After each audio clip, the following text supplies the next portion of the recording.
Welcome to a sunny new podcast where I'll be speaking to people from the arts, business and beyond, and shining a light on their stories of success on the South Coast.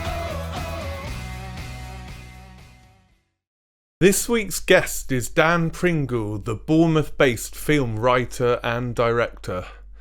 I've been a fan of Dan's work since I saw his latest feature, the philosophical thriller Die Before You Die.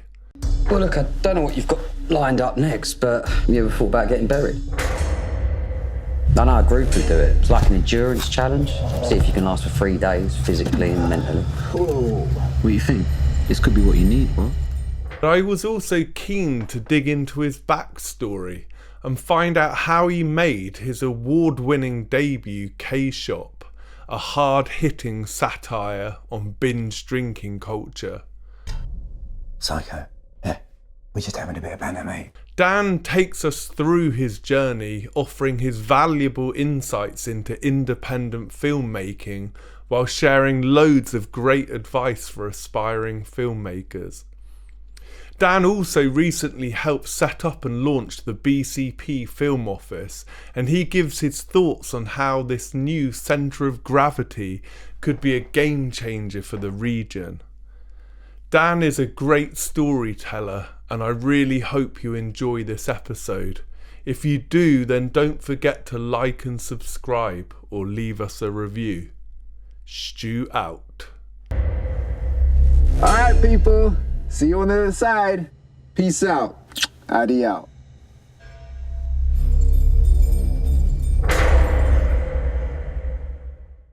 Welcome, Dan. Thank you so much for joining me today. Thank you for having me, Stu. It's a pleasure to be here. Excellent. Well, as I think you know by now, I'm a massive film fan, and I've been really excited about having you on the podcast. And as I mentioned earlier, it just seemed perfect timing to get you on now.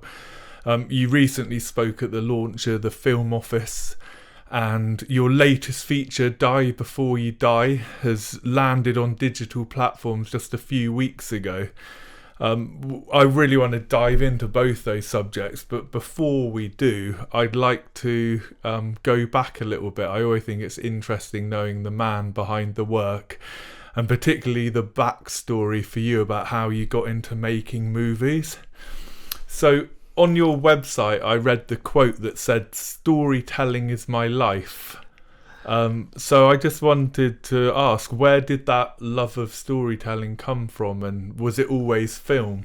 Well, I mean, yeah.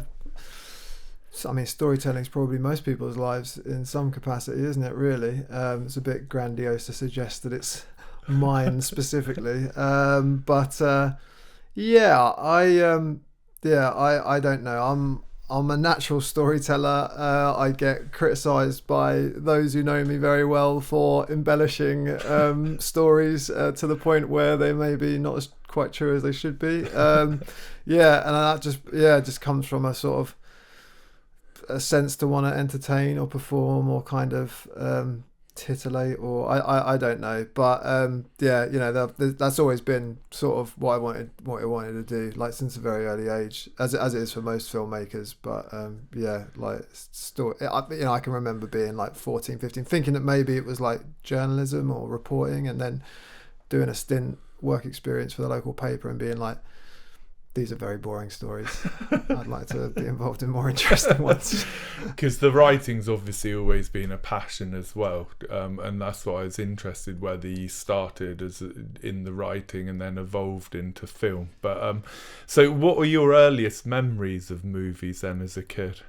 Earliest memories of movies? Well, we were fortunate to get taken to the cinema fairly regularly. So from a very early age, we got in a lot of the Disney stuff, but yeah, I can remember things like Jurassic Park. I think 1994 was it, so I would have been 7, and I just remember just the world changing, the idea, just being completely convinced by it, the idea that it wasn't real, was not possible, it wasn't a thing, like that what we saw, what was presented to us wasn't the truth.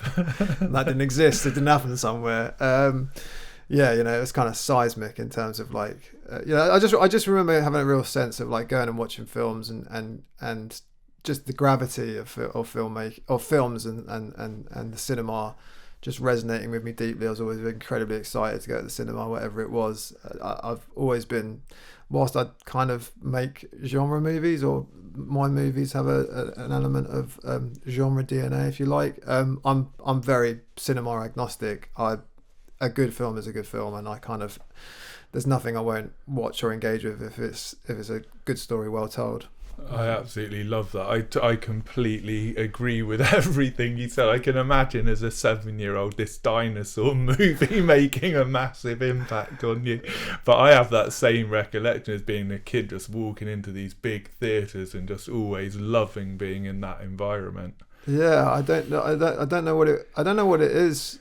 Maybe you can almost articulate it from your perspective, Stu. But like, yeah, I was chatting with another local filmmaker, a good friend of mine, Pete Stanley Ward, a few weeks ago, and we were kind of trying to deconstruct cinema as a space, or as a sort of, as a spiritual kind of thing in our lives. And there was something about it that it did have an almost church-like quality to it, but that you're crossing a threshold into another world, and that, you know, there was a sense of leaving this world and entering another world. It had like an almost theme park-esque kind of majesty to it, but with a lot of these things, it's quite hard to put into words, isn't it? Like what a feeling is, or why something has such an impact on you. I think you did pretty well. I'm not going to try and top that, but I couldn't agree more with everything you said. So I guess moving on a little bit then, am I right in saying you're from Hertfordshire originally? Yeah.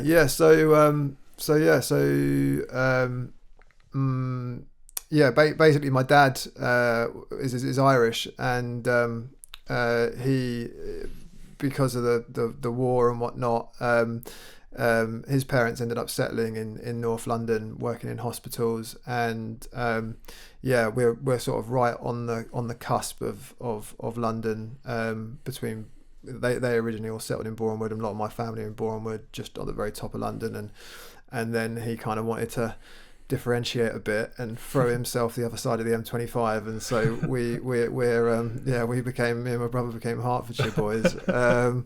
But the reason why I kind of sort of make a point of referencing all the geography is because Bournemouth is where Elstree Studios is, so that was also another part of my connection with cinema, is that when Dad and my Uncle Pete were kids, they used to work in Elstree, and it didn't carry anywhere near the same gravity that working in the film industry does now. For them, it was just pocket money, and it was just an opportunity to have a job and do things. But, you know, they had incredible stories of working on Barry Lyndon or working on The Longest Day, and they, you know, just being naughty and stealing props and messing around, but then, you know, watching those movies as being young, and watching those movies and hearing Dad talk about working on some of them was just like, you know, again, it probably fed into my desire to kind of want to be involved in film and cinema in some way. I can imagine. I mean, Barry Lyndon, such an iconic classic movie. I love that film. Watched it again recently, funnily enough.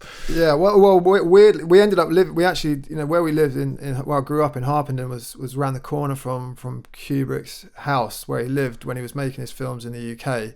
And Dad would actually work. He actually ended up, when he was a little bit older, he ended up being like a PA for Kubrick and working out of the house there. And he has this incredible story of being given the final cut of Clockwork Orange to deliver to the US, to deliver to the studio. He got given the reels, like to the final cut. You know, Kubrick, like, this is it, we finished it, it's in the tin, like, you know, delivering it to the studio now. Gave him the 4 reels to take to Heathrow to stick it on a flight and send to LA, and dropped them off, came back, got back to Harpenden, looked in the boot, and there was 1 reel still in the boot. He'd only delivered 3 reels of Clockwork Orange to the plane, so he had to bomb it back and try and catch up with the reels, make sure that before get this last reel to it before it left. And I don't know, there's kind of like an interesting sort of alternate universe thing there of, like, if he hadn't got the 4th reel back, the studio might have looked at a different cut of the film, and I don't know, it might not have got banned, or I don't know. It's Could have been a whole different could have been story. a different world, for that film in particular. So wow, that's an incredible story. So you have proper filmmaking in your DNA. Yeah, the irony was, Dad, like I say again, for Dad it was just because he lived in that part of the world, it just happened to be the industry that most people worked in some capacity, and he never really thought about it as being a career path, and he ended up in engineering, and met my mum, and my mum works in business travel, so they're not particularly, they are creative in other ways, but never really thought of film as being an industry that was a part of their lives until I sort of was like, no, that's all I want to do. Yeah. Oh, that's amazing. So you told us a bit about growing up there then. Was it the film school that brought you down to Bournemouth originally? Well, I went to BU, so I did TV production, and at the time, the AUB for whatever reason wasn't really on my radar, for a lot of people that are interested in film, it was drama production, being involved in TV drama as a stepping point to working in cinema. I was always only really interested in cinema, but I saw this Bournemouth Uni's TV production course as being, one of the best in the world for people wanting to get into TV drama. So that was the only course I really wanted to do. It was one of the only ones I only applied for a handful, and it was my top pick. And thankfully got into BU and did TV production, and that's what brought me down to this part of the world. Yeah. And then kind of couldn't shake the place. And we're going to talk a lot more about that local filmmaking community. But as you know, one of the themes of this podcast is all around success and what the true meaning of that is. Yeah, I don't know why you've got me on, Steve, but sure. Well, one of the elements of it that I think is really interesting about success is it kind of evolves over time, right? Like what you think of it when you're a kid's probably different to what it is now. So I was just wondering, to start off that conversation, when you completed that course, what do you think success would have looked like at that point? I mean, looking back to what age would I have been when I finished that, 2008, so I would have been around 21, 22. I mean, my definition of success then probably wouldn't have differed very much with my definition of success in 2018, 2019. For a long period of time, over 10 years, I was very hyper focused on what I was trying to do and what I was trying to achieve, and where I was, what I was trying, the place I was trying to arrive at. And success had quite a strong definition in terms of making movies of a certain budget level, getting a certain level of release for your films, working on a certain type of films, getting paid to work on films, write and direct films for a living. But yeah, that's changed. That's changed quite dramatically in quite a short space of time, I would say. Well, we'll come back to it. That's interesting. We'll leave that as a little bit of a cliffhanger for people to stay tuned. Sure. But you talked about, let's dive into your work, because I really want to talk about K-Shop, which was your debut feature film.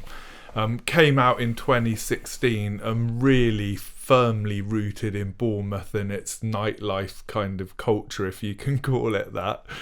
I thought it was an incredible, visceral experience. But for people who haven't seen it, without any spoilers, how would you describe it? It's been a while. It's been a while since I watched it, but I mean, for all intents and purposes, it's a modern day adaptation of Sweeney Todd, set in a quintessential British kebab shop in the heart of a British seaside party town. That's it in a nutshell. It's in terms of the genre, it's somewhere between a horror and a thriller, but there's sort of some more drama components to it as well. Yeah. It's how I'd kind of pitch it. Excellent. I just had written Although down, there's plenty of others that would describe it very differently to that, I'm sure. Yeah.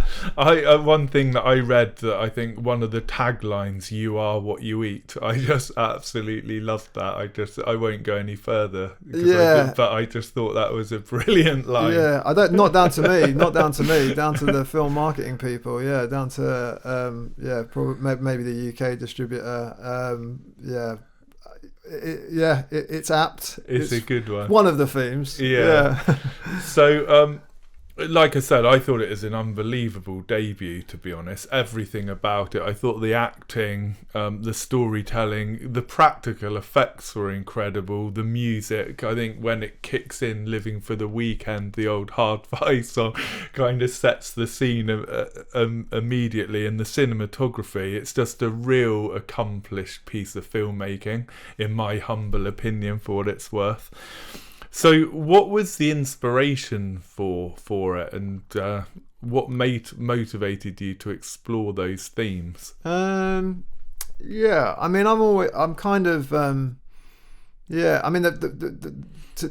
in a nutshell,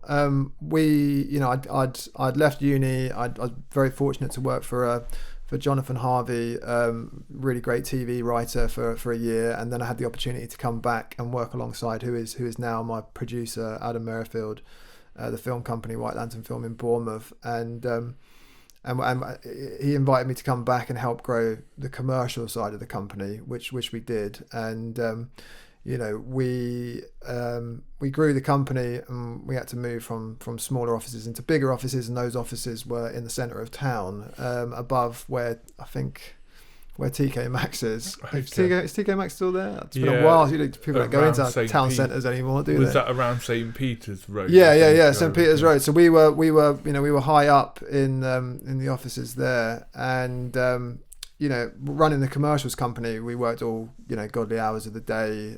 We had clients, and we were working with advertising agencies and brands, and we were working in post, quite late into the night, and we'd be there on weekends and Thursday nights and Friday nights, and basically just started to get a sense of the relentlessness of this nightlife from down below in the street. At the time, that road, it's definitely not the same as it was back then, but at the time it had like 6 or 7 different bars and clubs on it. And we were constantly getting drawn to the windows. We're constantly getting distracted from work to look down on this culture from a different perspective. Which we're a part of it. We like to drink as much as the next person. You went to university, part of all of that. But being sort of removed from it and up high gave you sort of this slightly different perspective on it. And you're removed from it and you're looking at it slightly more objectively. And we were just seeing things that we couldn't believe, and you'd see stuff, and you'd assume that police cars were going to turn up and deal with it, and just nothing would happen. And then eventually we were like, speaking with Adam, it was like, it's an incredibly dramatic environment. I don't think I've ever seen anybody ever make a film about it or in that setting. And it was like, is there something could you do something exploring it from the perspective of somebody who feels slightly removed from it, and we kind of toyed with a few different ideas, but then eventually hit on this kind of Sweeney Todd idea of the kebab shop owner who's in the throngs of it and having to deal with it. And it's funny because, like you say, watching some of the footage from the film, it kind of gave me almost like PTSD of my own clubbing days. Well, I apologise sincerely for that, Stu. But I think that was how successful it was, and I think I read somewhere that some of that footage is actually real stuff, and some of the stuff was so bad that people would hardly believe it if you actually showed it. Yeah, so there's a lot in there. There's a lot of candid footage in there, probably too much. But yeah, no, probably the best part of 2/3 of that is all legit. So that was, as a little splinter unit after the principal photography, me and the DOP just going out and hanging out in town until the early hours of the morning, and just kind of sticking a long lens on the camera and hiding in alleyways and just peering out at drunks behaving badly. And yeah, so the majority of it's all real. Yeah. And then we would do some kind of slightly covert stuff where we would take some of the actors that are in the film or some of the extras, that sort of prominent extras that are in the film, and then put them into the live environments and kind of sort of blur the lines between what was real and what wasn't real. As a kind of technique for, immersing the world of the film into, real life. And it is super effective in that way. I definitely think so. So I really want to dig into the whole kind of making of that, because as I said, we've got a load of young filmmakers around here. You mentioned we got BU and AUB, and as we were talking before off camera, some of the best universities in the country for film and TV. And I'm sure, like myself, there's a lot of them out there interested in how you got the start in all of this. I think that kind of origin is always really interesting to people. I couldn't find much about it online. I did see, trawling through the IMDb, that you'd made a couple of shorts, Vigilant Citizen in 2007, and then 10 Notes in 2013. Yeah. And you said you were about kind of 28, 29 when you made K-Shop. As I said to you earlier, I think making a feature is probably still considered the ultimate ambition for most filmmakers. So the $1 million question, and this is probably like a whole podcast in itself, but how did you manage to do it? I mean, obviously, it wouldn't have been possible without the support and backing of many other people. That you had to do a lot of convincing to get on side, both from a financial perspective and a creative perspective. But to kind of try and summarize it succinctly without going into too much detail.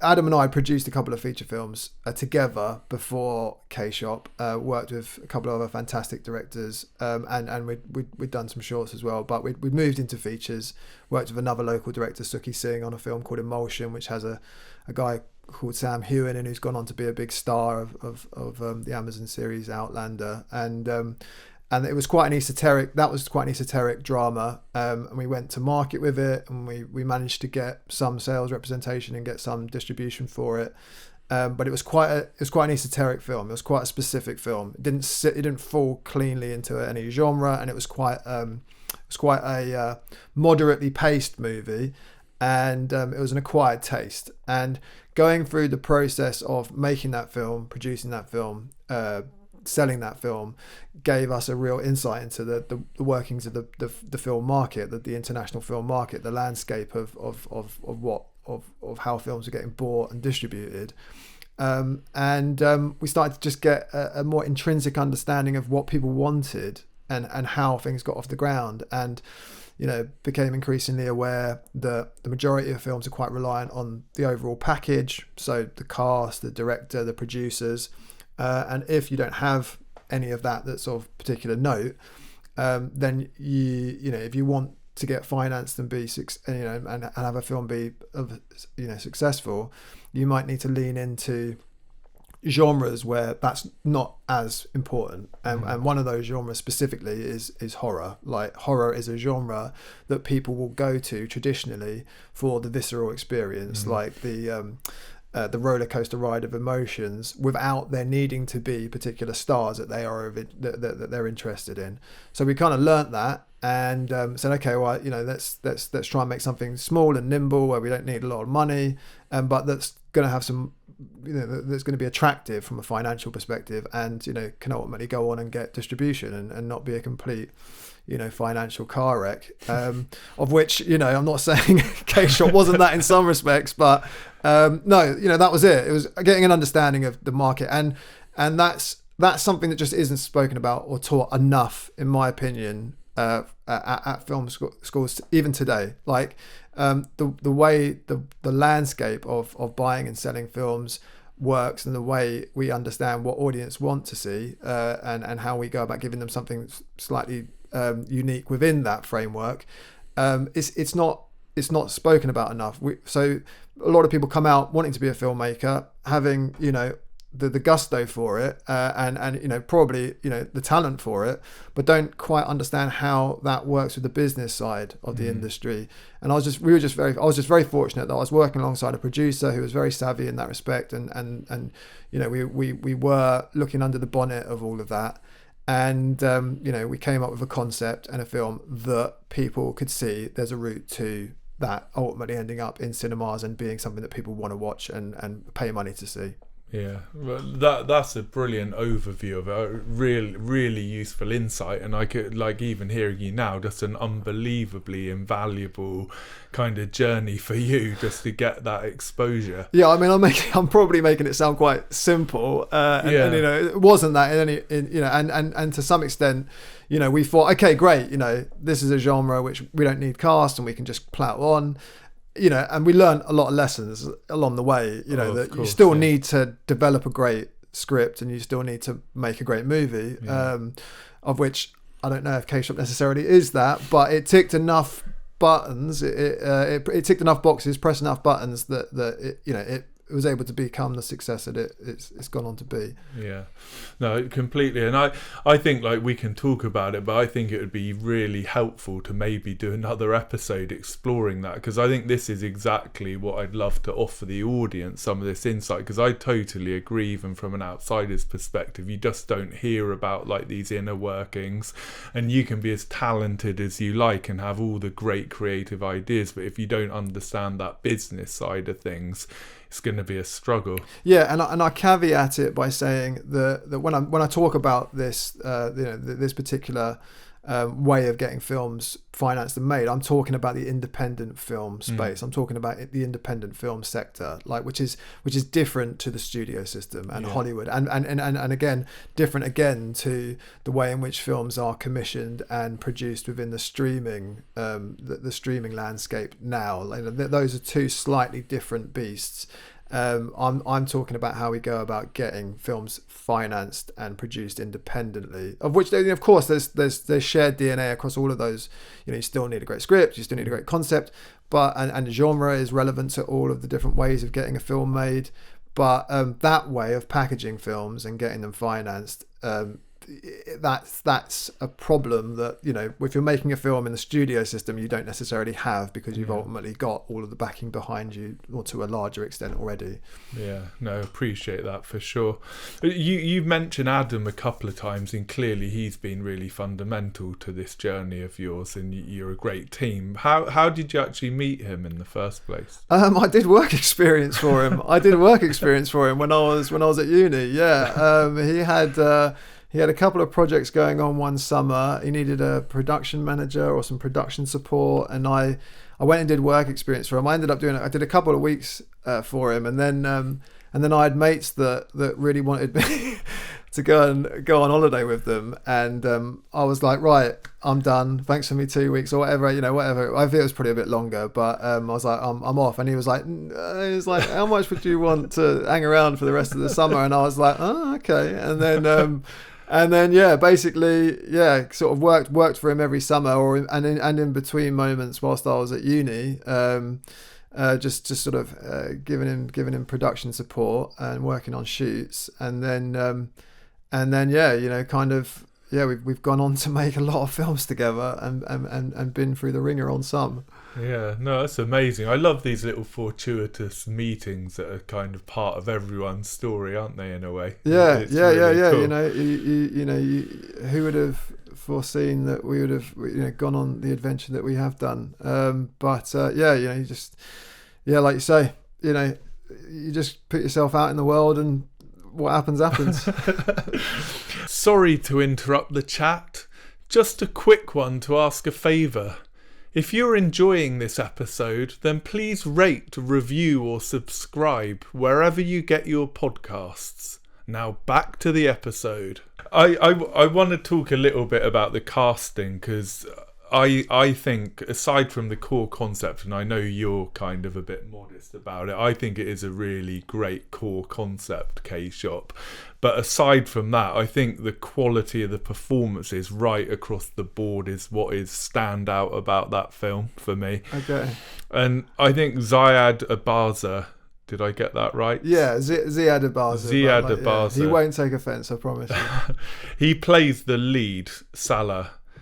An unbelievable, again, discovery from my point of view. And just to quote a couple, long listed for Best Actor and Most Promising Newcomer at the British Independent Film Awards for that film. Absolutely well deserved. I mean, the arc that his character goes through over the course of that film is like, it's a tough job as an actor, I can imagine.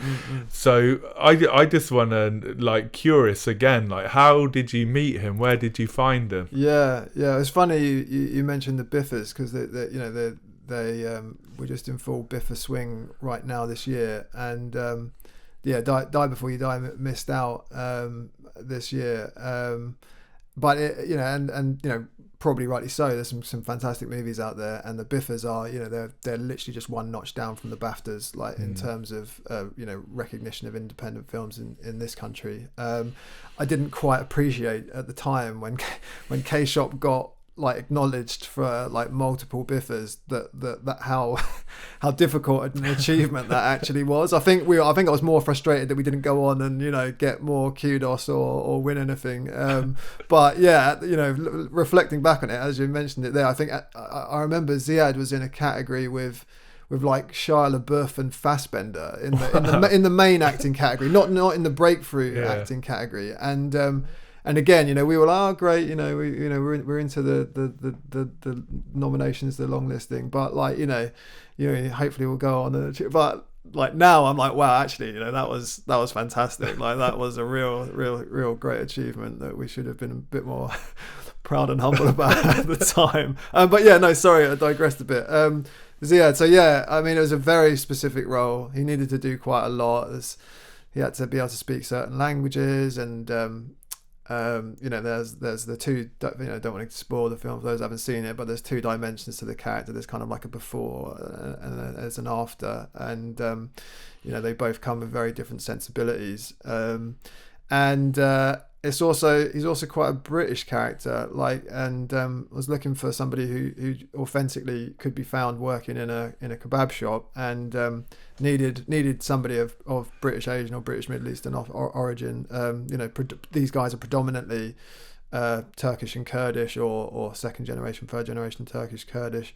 Ziad's not that. Ziad's British Egyptian, but when we got into casting, I realised just how difficult it was going to be to find somebody that could pull all of this off and understand kind of the humour in the film and the sort of the satire of it. And we must have seen the best part of 50 odd people, and he was literally the only one who could do it. He was the only one capable. He was the only one who understood what I was getting at, but he was the character. He embodied the character. He got under the belly of it, and he just smashed the audition. And I remember saying to Adam, literally that evening after we'd done with the auditions for the day, if we don't have him, we don't have a film. He's literally that important. So we were really, really fortunate when he turned around and we offered him the role, and he said he wanted to do it, and then obviously went on and delivered a fantastic performance. It really is a spectacular performance. I can only imagine when you did that audition, you must have been sat there going, wow, we found our Salah. Well, auditions can be funny. You've written these lines, and you've agonized over them for a long time, and you get people come in and sort of misinterpret or not quite get it right, or you're kind of thinking, oh my god, what have I written, or is it something to do with is it the material, and and then you're like, does anybody get this, or is this just too specific? And then when you get somebody come in and then it's there, that's the magic. That's when your eyes light up and you're like, oh my god, it's not the writing, he's got it, it's there, it's a thing, it's not actually, and that's the moment. Those are the filmmaking moments you live for. I was going to say, that's the magic of movies, isn't it? Those little moments. For sure. What about casting the rest? Because like I said, I mean, he's phenomenal, but everyone in that film is really, really strong. I mean, Kristen Atherton plays a kind of love interest. I thought she was really good. And then you've got locals such as Sean Pogmore making an appearance in there, and all of the patrons that come into the place are kind of scary in their realism. Where did you find such an amazing array of people? There was a few things going on. There was a lot of quite traditional casting going on. Like I say, we're fortunate to be working in a horror space where we weren't overly reliant on needing cast of value, of particular value for the financiers, but at the same time you still want, you know, the best actors you can get. You want really great experienced people, great craftspeople. And we went down a traditional casting route for some of the bigger roles, and we had some great sort of established UK film and TV industry actors. Darren Morfitt, who played Steve, is one of the, you know, probably the most headless of patrons. It's a very polite way of describing them, Stu. I don't think their patronage is that valued in that shop. But he was in a movie I watched as a kid called Dog Soldiers, and I kind of really wanted him, but he came in and auditioned, and you know, he was this animal, just kind of had these animalistic tendencies, and it was just, the energy of it was just incredible. And I was like, have to have Steve, have to have Darren Morfitt. Scott Williams, who played the sort of the lead antagonist, the nightclub owner. Again, like he kind of joined quite late in the day, but he was put forwards by an agent, and I really liked kind of Scott's sort of sliminess. It was perfect for that role. And then with a lot of the other ones, again, like, you know, you're limited, you're working on an indie movie with not a lot of money, and you're looking for a lot of favors, but you know, some people we just asked, are you up for it? And I kind of knew that they were local, or they might be interested, and I just knew that they had the chops for it. Chris Wright was one of those people. He was fantastic.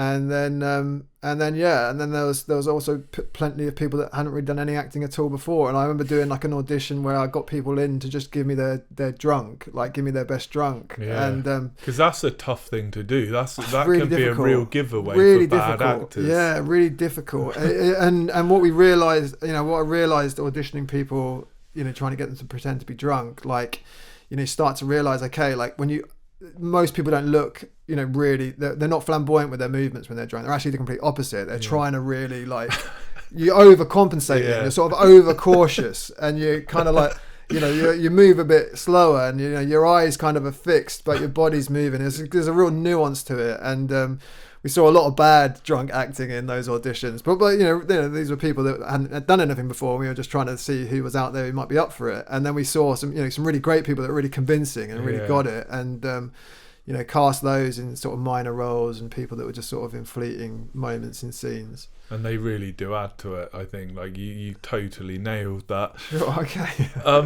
Just to round up on K-Shop then, because we got other stuff we need to cover, but where was the premiere, and how did it feel like after going through this journey to finally see your first film up on the big screen? So it played K-Shop, slightly different landscape to the one we're in today, and obviously Die Before You Die has literally just finished its theatrical run in the last month, and it was different to K-Shop. Die Before You Die is a different film. It's not as genre specific, not as, it doesn't have that horror kind of strength of component. But K-Shop, the premiere, the world premiere, I think, was an offshoot of the Edinburgh Film Festival called Dead by Dawn, which is like their horror festival strand, and that was in the Film House in Edinburgh. Was it in Edinburgh? Yeah, it was in Edinburgh. Yeah, that was like the world premiere. Then it did. It must have done the best part of 30 odd film festivals around the world, and we were getting, we're fortunate to get paid to go out and attend a lot of those and do Q&As and meet other filmmakers and whatnot. And then when it did its UK release, it must have done not in terms of like studio movie theatrical releases, it's not getting anywhere near those numbers, but it did a good number of screens, and it was in Odeons and picture houses, and I think some Cineworld, And I think the first screening of the UK public release was at the old Westover Road Cinema in Bournemouth, the Odeon, and that was great. We had a lot of the cast and the crew down, and Bulldog, put a lot of money into it, and we had like the huge K-Shop poster in the lobby, and quite surreal, but yeah, it was really fun, having the first sort of public screening in Bournemouth, where so many people had been involved in the film. Oh, that must have been an amazing night. Yeah, and I read and also, but playing in that cinema was literally less than a road away from where the set was, where we shot it. Well, so. It's literally around the corner, isn't it? The K-Shop place, which is now what, a frozen yogurt. Yeah, place. it's Yobi, the frozen yogurt shop, which you would never, in terms of juxtapositions. But weirdly, May, who runs Yobi, absolutely loves K-Shop, and she like screens it on Halloween down in the basement where we shot it again, where it was part of the actual basement in the shop. But does she still do that? Because I read about one of those basement screenings. I need to get to one of those. Yeah, you would think, she's got this lovely cuddly bear motif, and but she's always having me in to sign DVDs, and she's always telling people, and I just always thought, I'm not sure she's completely on brand, is it for you? That's hilarious. But that's brilliant. It's funny. So just last question then, how do you we talked a little bit earlier again off camera about looking back at older work, but how do you look back at K-Shop for 8-9 years later? I'm a very different person now. I'm a very different person. My biggest takeaway is I think the guy who made that film was quite angry. There was a lot of anger, a lot of what was going on in the world, and there was some real fire. I mean, I was relatively young when I was writing it. I was in my mid-20s, and then when we were shooting it, like you said, I think I was 27, 28, and I had a lot I needed to get out, and I look at it and I see a film being made by somebody that's quite fired up, and I'd like to think I'm not that person today. I'd like to think I've kind of mellowed out a little bit, but who knows? I'll let others be the judge. But I think judging, I said earlier, I mean, it's a visceral movie. I mean, it sounds like it's the perfect movie that you made with that energy. So I guess it's all an evolution, isn't it, in that respect? Yeah. I'd like to think an evolution has taken place, but. So let's kind of jump into a little bit about the local filmmaking scene, because for me doing this, it's been an absolute revelation discovering that we even had a filmmaking scene in Bournemouth. K-Shop, we've talked already, there's loads of locations that locals are going to recognise.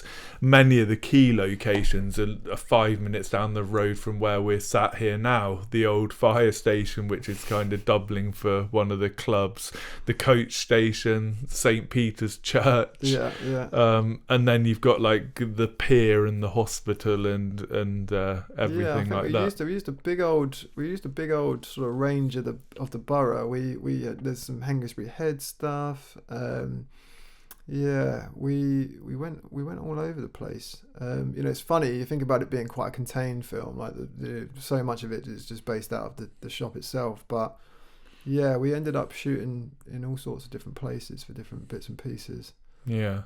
And were you always going to shoot it in Bournemouth? Was that kind of like a natural home because you and Adam were based here, and I guess you had connections? Yeah, I mean, when we started out and the film company was sort of emerging and growing, and we were sort of finding our feet, we had aspirations to go wherever the wind took us and shoot wherever a film needed to be shot. But with that film specifically, we were working with a specific budget in mind and a certain amount of money in mind, and it was inspired by. Yeah. So it always just felt, and we weren't going to need to move for cast. We weren't going to need to move to London to get access to a certain equipment or people, so it just made sense to try and do it with people that we knew in locations that we knew, that we were familiar with, and also just capture that I don't know, I had that kind of indie filmmaker sort of spunk, and I was I wanted to capture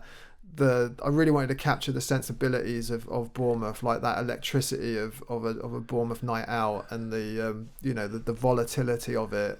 So yeah, I never really spoke about doing it anywhere other than here. Yeah, no. Well, like you said, you were inspired by looking out the window at the offices. It almost had to be here, didn't it? I wanted to get those people on camera, like show them up. What challenges and opportunities have you encountered in the local community then? Because it's different working here compared to like a major hub. I guess most people naturally think of the Londons or further afield, maybe, like you've mentioned Hollywood or whatever. But what do you think are the positives and maybe some of the challenges of being involved in more of a community or local scene? Well, it's a big question. Stu. And obviously I've got a slightly subjective perspective, having spent so much of my time living and working down here. But at the same time, I've also moved around with my career, and A Patriot was the film that didn't happen, that is very publicly known about because of the mess it ended up in. But that film had me going all over the place, so it's kind of a bit more of a part of the international film making scene in that moment in time. But this is kind of my home now. Like, I always think about I'm back and forth between London and Bournemouth and Poole a fair bit these days, but my heart's always down in this part of the world, and Dorset as well. And there's something about being a part of a small creative community where you know everybody, and you know who's doing what, and you can be supportive of other people, and you can all lift each other up when other people aren't necessarily aren't having the best of times, or you can provide opportunities to people that maybe have helped you, and there's something great about being a part of a relatively small community where, for the most part, you all know what each other's up to.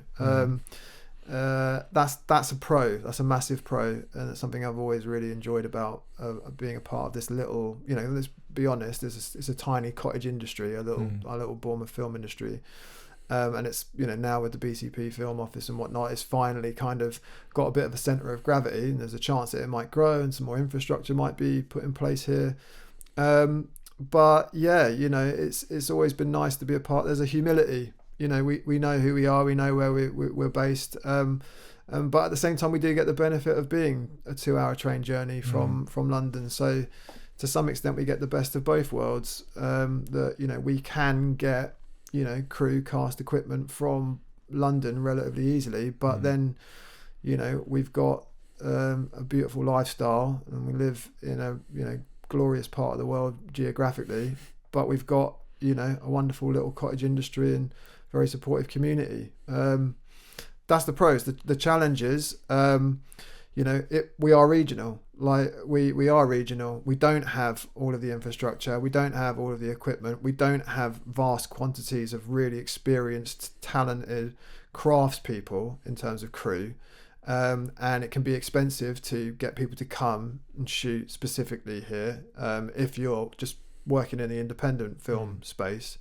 And that's a challenge, that you need to bring people in, if you're looking for specific expertise. But like I say, I think things are changing a little bit, and there's a lot of talk about, from our soft money institutions and, our broadcasters about doing more to support regional filmmaking. And it feels right now like, that moment might be upon us. And hopefully, fingers crossed, there'll be more filmmakers and feature filmmakers to rise out of the local region that can kind of put the flag in the ground and make this home as well. Yeah, no, it's really exciting times, and great to hear you talk so positively about it as well. So what advice would you give aspiring filmmakers in this local area then, who are looking to break into this industry? Well, you've got to be flexible. And you've got to acknowledge that, a lot of your networking you still need to do in London. Like, you still need to grow your network, and the majority of the filmmaking industry, well, you know, almost the entirety of the filmmaking industry in this country is based in and around London. Obviously, we do have some stuff happening up north now with Manchester, but it's more TV. Film is London, and there's no getting around that. So we do have to do a bit of networking. But if you want to be, you know, and that's a lot of that is just linked to working in film and having a career in film. But if you want to make movies and you want to live in this part of the world, it's about maximizing the resources that we have available to us here. The beautiful array of locations that I've had the fortunate position of going out and photographing and documenting for the Film Office, that are underutilized and that haven't been, you know, fully exploited on screen before. You know, the stories that are relevant to this part of the world, or, you know, the industries and people that live and breathe this part of the world. Make stories about that stuff. Like, make it specific. Like, don't shy away from making it specific. You know, there's some really, really interesting parts of our community that haven't really been explored. You know, I always think about Poole Harbour as this incredibly geographically specific area where there are some incredible characters that live on all sides of it, and yet I can't think of anybody that's ever done anything in and around the harbour there. True, actually, you know, you think about the quay, or, you know, the boat builders, the yacht builders, or you think about people that live and work on Brownsea Island, or people that, you know, work in the nature reserve in Arn on the other side, which is like another world entirely. Like, it's such a rich environment. You know, make films about, you know, the place you live and the people that live there. You know, that you'll find the niche stuff, the interesting stuff, when you kind of go and explore. Yeah. No, that's a great kind of segue into. But sorry, you just kind of elaborate on that. It's like, you know, don't just make it broad. Like, you know, another horror movie that's coming out of this region, if it's just a horror movie and it could be made anywhere, it doesn't really matter, does it? It's kind of, you're not making full use of what you've got available to you. Whereas if it's a horror movie that's set on Brownsea Island, I don't know, and all of a sudden it's like, okay, this is specific. And I actually want to see that movie now. You mentioned it. And it's yours, Stu. You can have it. I'm giving you that brief. I appreciate that. You mentioned the Film Office, and as you said, you went and shot over 200 locations around here. Yeah, I mean, that was a great gig, and I absolutely loved it, and I was really thankful to get the opportunity to go around and do that for a couple of months. But yeah, effectively collaborating with the Film Office to build a locations directory to advertise the area to film and TV productions, both that are here, that, you know, that want to shoot here anyway, but that maybe don't know that we exist, you know, in the wider international film business. Yeah, that was a great job. Like, I got to see the length and breadth of the area from Christchurch Harbour all the way through to Upton House and the edges of the conurbation, and see places that I didn't even know existed. And you know, I've been living in the area, making films in the area for best part of 15 years, and, you know, working on that project. Obviously there was locations that I was suggesting that should be featured and that should go in there, but there was also tons of places I knew nothing about. And you know, it was, you know, stumbling across some of these eclectic places, you know, it was really inspiring. I was going to ask you, actually, you kind of read my mind, because I was going to ask, were there any locations that surprised you? Can you think of any examples? Steamer Point in Christchurch, which was one of the first listening stations, one of the first radio stations, like military radio stations, where with you know, with the antennas, like, you know, trying to listen to what was going on across the sea, and wow. You know, during World War II. You know, a lot of that infrastructure is gone, but, like, just, you know, learning about the history of the place and kind of the location that's there, you could still do stuff with it if you were making a wartime piece there. You know, that was really cool.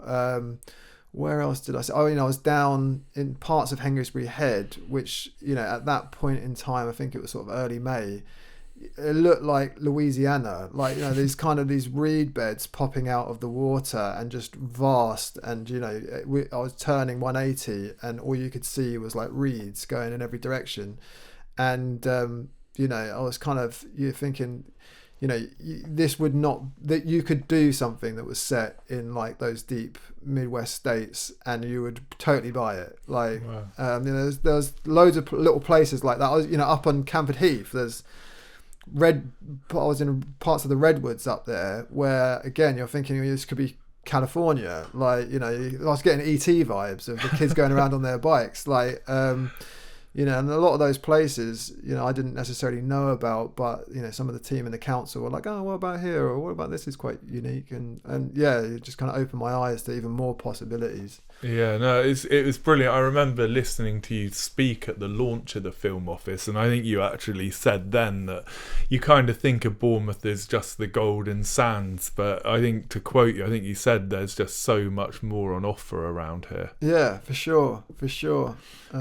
Yeah, totally. Those words. And you I guess hopefully over time will add to that catalogue of locations, and it will continue to grow. But how do you see the Bournemouth film community evolving in the coming years? Yeah, I think what they've got now with there's like a steering group, that's involving the universities and the local production companies, and there's a forum and there's kind of a continuity of people sitting and having conversations about how best to cross-pollinate between everybody. And I think that's what's been lacking prior to this moment, is that now people are getting together once a month to sit and talk about, how can we better utilize the technology, the equipment, the resources that we have available to us here? How can we go about commercializing it more? Like, how can we do deals with each other, make stuff available to each other for better rates, and also actively encourage people to come and use it from outside of the region? I think that's all great, and that's only going to create more opportunities for people to stay here and to work here. Maybe we've just kind of been missing that sort of cross-pollinization, for want of a less kind of rubbish term, but more of a joined up type. Yeah, it feels like there's a bit more. There's a center of gravity that wasn't there before. Now that there's the Film Office, and the girls in economic development have done a fantastic job of networking and bringing everybody together. No egos, really humble, and being like, look, here we all are. Let's all be here under one roof, and let's all do it together. Now, of course, people are at different stages of their growth and development, both freelancers, filmmakers, and production companies. Some people are going to engage in that process more, and other people are going to kind of really want that Film Office and the kind of the film community to give them work and give them opportunities, but I think that's all fine. I think there being one singular place for us to kind of talk and have the conversation is helpful. And it's encouraging that there's going to be regular events for people to get to, and for us to keep kind of meeting new people. We have a little film community here, and a lot of us all know each other, but it's very easy for us to just go to the pub and have a beer and think that that's it, and that like we are it, and we know everybody, and if I know what Raddy's doing, or I know what Suki's doing, I know what Tim and Danny are doing, then that's it. I know what everything's going on, or Pete and the Treehouse guys. But the reality is there is more. There's people out there who don't know that we exist, and there are people, we don't know that they exist. And I think the BCP Film Office is a kind of centre of gravity, is going to help bring everything under one roof and kind of just, create more opportunities, or at least make us all aware of what can be done, or who's doing what. Yeah, well, from both a viewer perspective, that's really exciting, but also just sitting on the periphery watching this happen, it's really exciting. Well, I think the fact that me and you are sitting here right now is a testament to what the girls have done. I say the girls, there's a few of them in the council, but you heard about Die Before You Die getting released because the Film Office were kind of championing that, and then I was there at the Film Office launch, and then you were there as well. You'd come and watch the film that week, and then you were there, and then you could talk to you, and then there you go. So there's already like a things happening as a result. The community kind of building up, which excellent, and it's really fun for me just to be a small part on the edge of that. Because... A big part, Stu. You're a big part, well, both physically and now, in a metaphysical sense. In terms of promoting everything, hopefully, I'm gonna definitely try and do my bit. That's for sure. So, right, we could have done a whole episode talking about Die Before You Die, but I thought the interesting part that hasn't been covered as much lately is your whole story to this point. So I wanted to focus on that, but we need to talk about it a little bit. It had its world premiere. You mentioned Manchester earlier, and won a couple of prizes from what I can gather, which was great. Just a real quick synopsis. How would you describe Die Before You Die? So Die Before You Die is in effect a sort of contained drama thriller, spiritual, philosophical drama thriller about a YouTuber and an influencer who's become completely addicted to growing their social media following, and is partaking in crazier stunts and challenges for the sake of getting more eyeballs on him, who gets tricked into partaking in a challenge by a group of people he doesn't really know, in which he's to be buried underground and left there for 3 days, 6 feet underground. And then it's not a spoiler to say that they leave him there, and he finds himself stuck and considering who's done this to him and how's he going to get out. I think that's kind of as good a job as I can do. No, definitely. And I guess just to come back, I think the really interesting thing for me on this is you worked again with Ziad on this. Did he co-write as well as star in this? Yeah. So the film came about. I'd worked on this big film, Patriot, which, it's all in the public domain for people to kind of delve into what ended up happening with that movie. But I was kind of licking my wounds a little bit after that, and an opportunity came up to work on a smaller movie quite quickly afterwards, and immediately after COVID, this was sort of starting to bubble away in 2021, and it was kind of not as small as K-Shop in terms of the budget and the resources we had, but it was a proper micro budget indie movie, under $1 million. Exec producer, financier came to me with an idea and asked me if I was interested in expanding it and directing it. And I thought, there was something interesting in there. There was the being buried underground thing, but I said, I'd like to take it in a slightly different direction, maybe one that's maybe a little bit more current, but also that kind of explores something maybe a little bit more psychological and spiritual, and ran the concept past Ziad, and he's quite a spiritually minded guy, and he loved it, and I said, do you want to work on it together? We'll obviously write it with you in mind to be in it. So we kind of set out to write that one together, which was nice. And I guess that you're kind of following in a tradition of directors who like working with the same actors. I just wondered, how has your relationship with Ziad developed over that time, and did that make it easier kind of working on the project? Yeah. I mean, you want... It's a tricky balance, filmmaking. You want people around you that are going to push you and challenge you, and you want to surround yourself with people that are more talented and better than you, because that's how you grow. That's how you get challenged. But at the same time, you also want, filmmaking is tough. Being in production is tough. It's war. It's not war for anybody from Ukraine listening or Gaza right now. It's not war, but it's an ordeal. And you want people in your corner that, when you turn around having taken 10 uppercuts to the jaw, that they've got your back, and them, and that they give you the confidence to carry on. And Ziad's just one of those guys. I know him inside out now, having worked with him on K-Shop and continued to collaborate after that. And I know what he's going to deliver. I can put total faith in him in terms of performance. I know he's an incredibly talented actor, one of the most talented I know, and I've spent some time working with Oscar winners like Kathy Bates and Tim Robbins, but like, you know, Ziad is up there with the best of them in terms of like his craft and his ability and the how thorough he goes into characterization. So yeah, you know, it's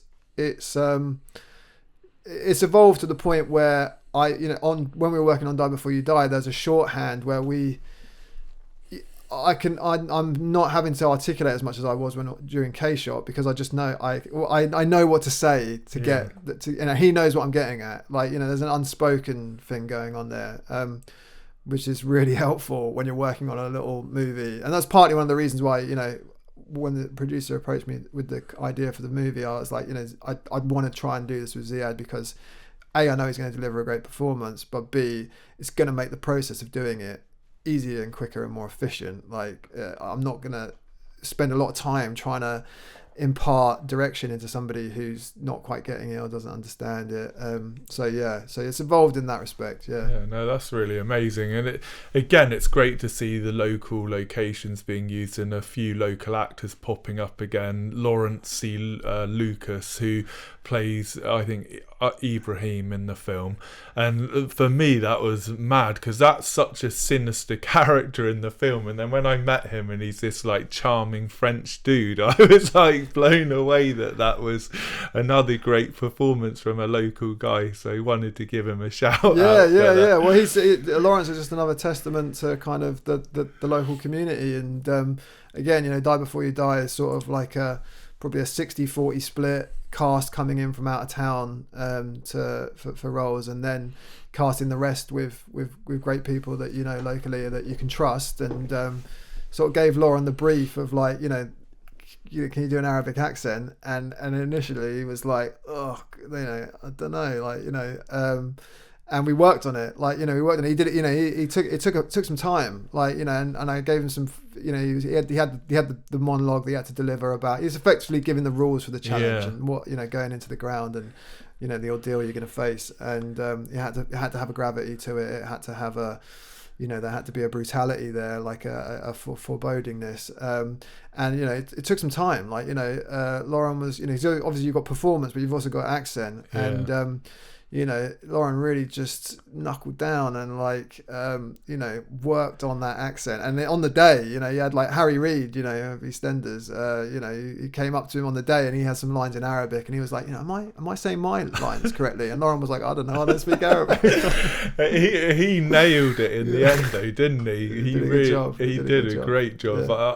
I had to take a double take when I met him. It was mad. Did a great job. I guess just to wrap up on the projects then, like, what's next? And also, are we going to have a trilogy with Ziad? The Ziad trilogy. I'd like, hopefully, I want to keep working with Ziad. You know, he's not just a great actor, but he's a good mate. And you know, we've got a very strong and healthy creative relationship. So yeah, I'd love to, you know, work with him on something again. Right now, that one of the problems I've got, Stu, is that like because Patriot, there was a small role for Ziad in Patriot, which is this movie I keep harking back to, which is the one in the middle between K-Shop and Die Before You Die, which didn't happen. We're gonna do another episode. We'll talk about that at a different time. But basically that film didn't have, you know, that film was with Ava Green of Casino Royale fame, and because that film didn't happen, my showreel basically is scenes of Ziad predominantly. So like people think like, you know, you only just made one film and it's just got this guy doing multiple roles. So I need to kind of do some stuff where Ziad isn't as prominent, just so it looks like I make other movies. But so the next ones, it might have Ziad in it, but currently we're in talks with some cast. Well, there's some cast attached. It's another sort of contained thriller, slightly bigger budget. Well, it's considerably bigger budget than Die Before You Die, and that might go in the next six to 12 months. Have you written it? Is it script done? I wrote that. Yeah, I wrote that, and kind of finished that. Can I come and be an extra? You can. You can, Stu. I don't want to give too much. I don't want to give too much away, but it's probably weirdly it's a bigger budget movie, and it's a bigger movie in terms of scale and resource to both the last two that got made. But it's weirdly an even more contracted cast. There's actually less cast in it than Die Before You Die. Okay, I'm intrigued. You'll have to come back and give Success on the South Coast the exclusive when you're ready to reveal more details. That exclusive is all yours. That exclusive is all yours. Well, we've got that on video. Yeah. So, the kind of wrapping it up then, just going into kind of some of the common themes that I talked to you about before. Another theme of this podcast, just to try and inspire and share some positivity in the community, is talking around happiness. What for you is the true meaning of happiness? I mean, it's a great question. It's a really important question, especially right now in these times where I think it's very easy for people to feel kind of overwhelmed and a bit morbid with a lot of what's going on in the world. My definition of happiness has probably changed in line with my definition of success, but happiness is enjoying the small things in life, being grateful for the small things every day. I've kind of been on a bit of a journey over the last sort of 4 or 5 years since Patriot kind of went the way it did, and just recalibrating kind of what am I trying to do, what does success mean to me, and a part of that has been like, what is this making me happy, like, and there was definitely points where I realized that working on films and becoming completely and utterly having tunnel vision in terms of my career and working on films and where I'm going wasn't making me happy in a lot of respects, and the parts of the process that I did love and enjoy, I wasn't getting much satisfaction from, because I'd become so obsessed with trying to achieve a certain level of success in terms of getting these films made and off the ground.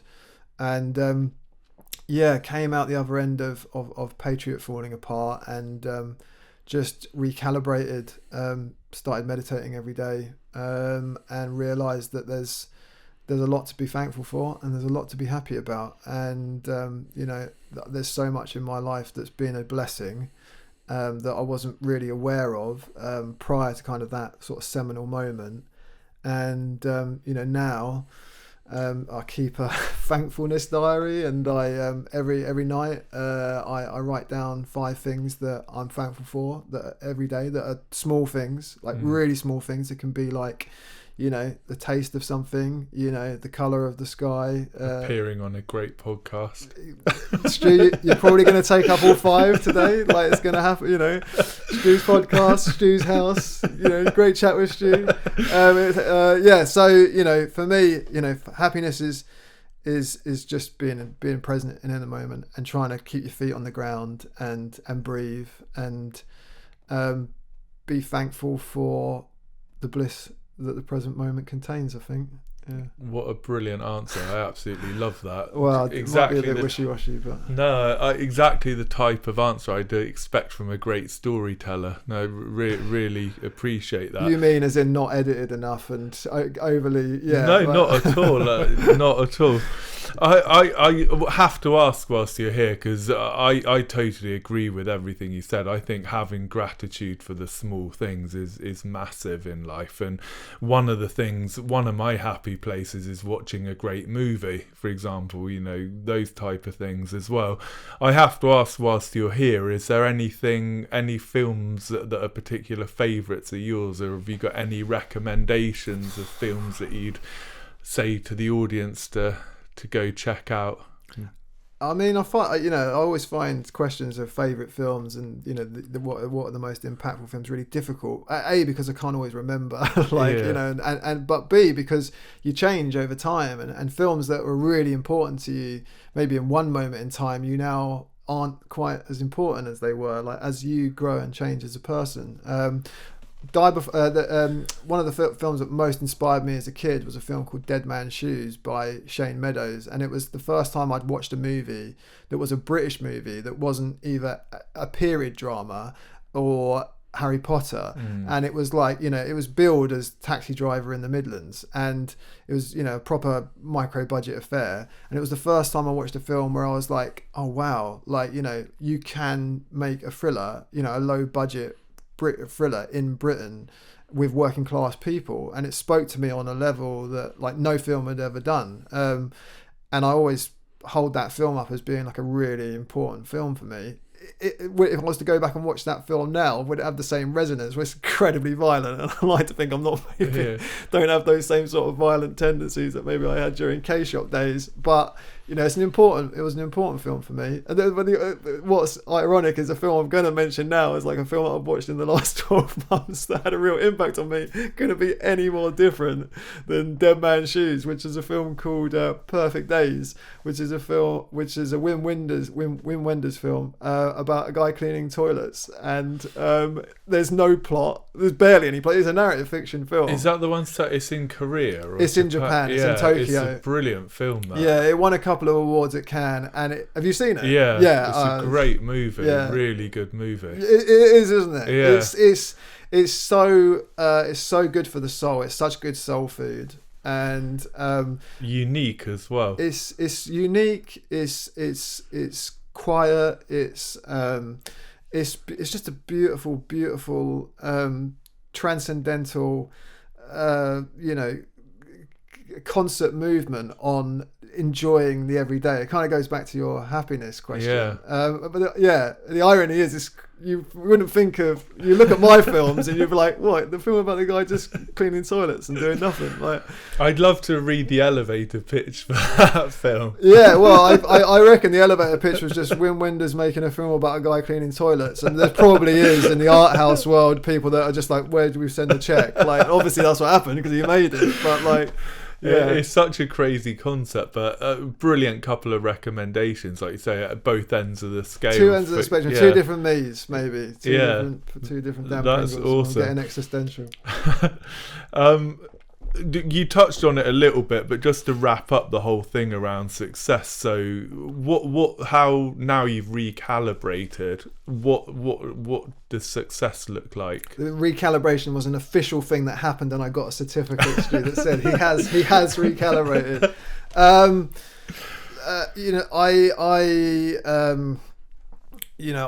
I go to the Buddhist Centre in London, the London Buddhist Centre, you know, when I can, and I find that a really, really great place to kind of sometimes get a hold of yourself when you're getting a bit, when your mind's getting a bit ahead of itself.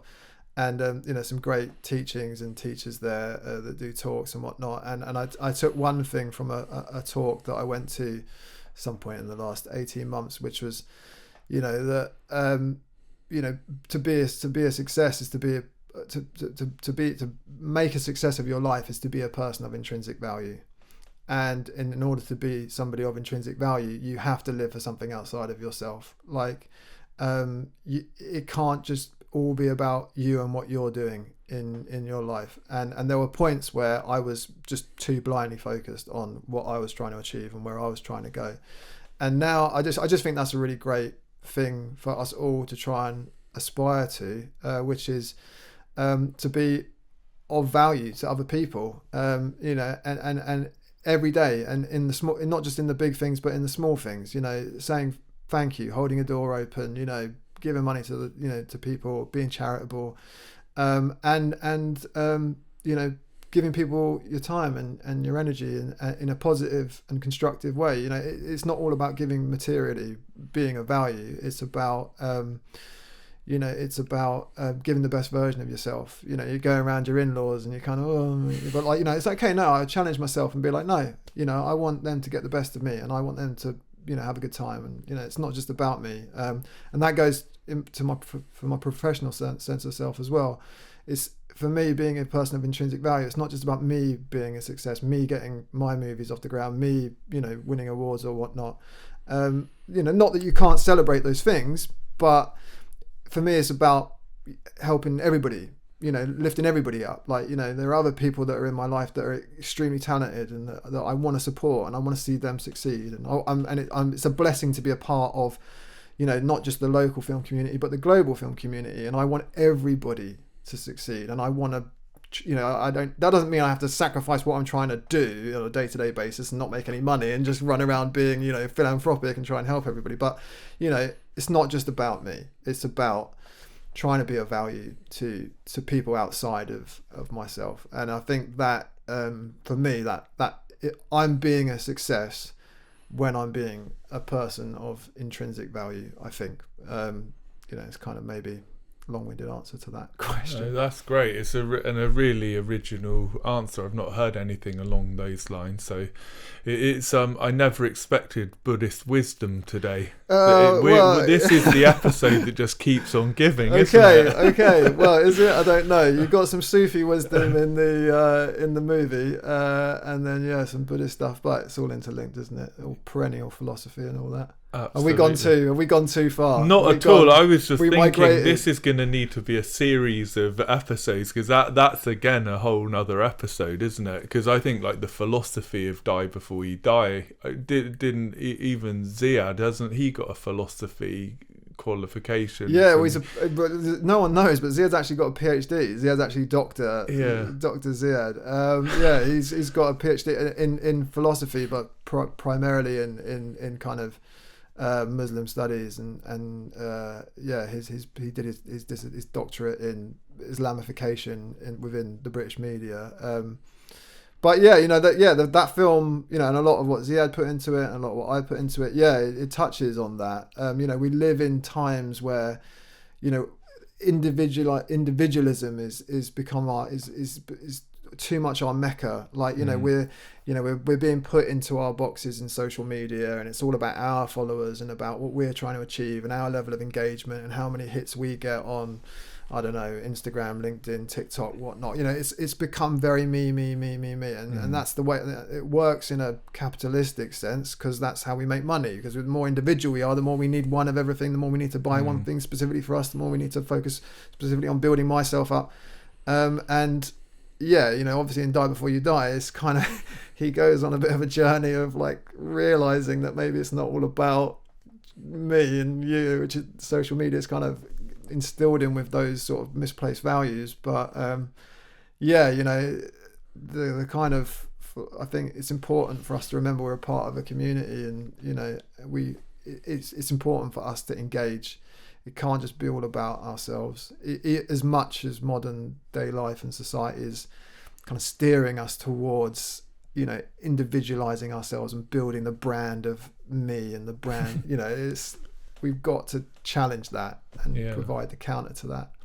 Well, you've wrapped it up all perfectly, because I think that kind of spirituality and philosophy is what elevates that film as well. And you talk, all the stuff you talked about community. I mean, this is what we've been talking about with the local film community and beyond.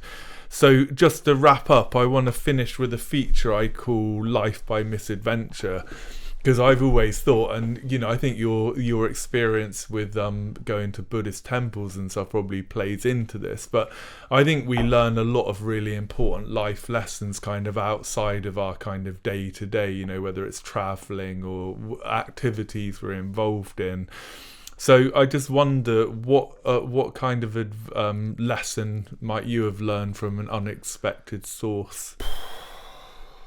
Oh wow! I mean, working in film is kind of like one long life of misadventure. You especially when you're developing your own films and you're researching and writing, you kind of work in this space and you end up speaking to these people, and you have to become a bit of a, I heard a filmmaker talking about, you have to become an expert in that, that world or that environment, a mini expert, in order to tell a story in that space authentically.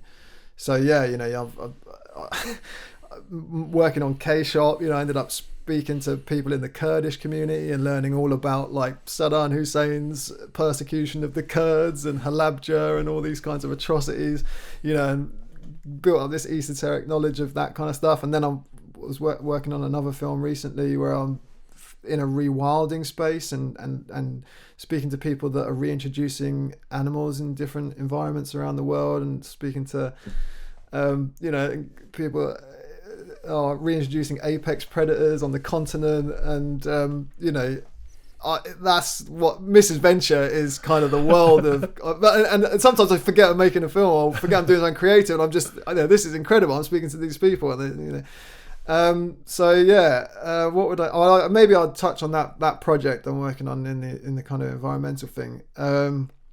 Spoken to so many just incredible people that are working in conservation and ecology, and spoke to this guy I was speaking to about the reintroduction of predators and carnivores in not just in Europe but in the UK specifically.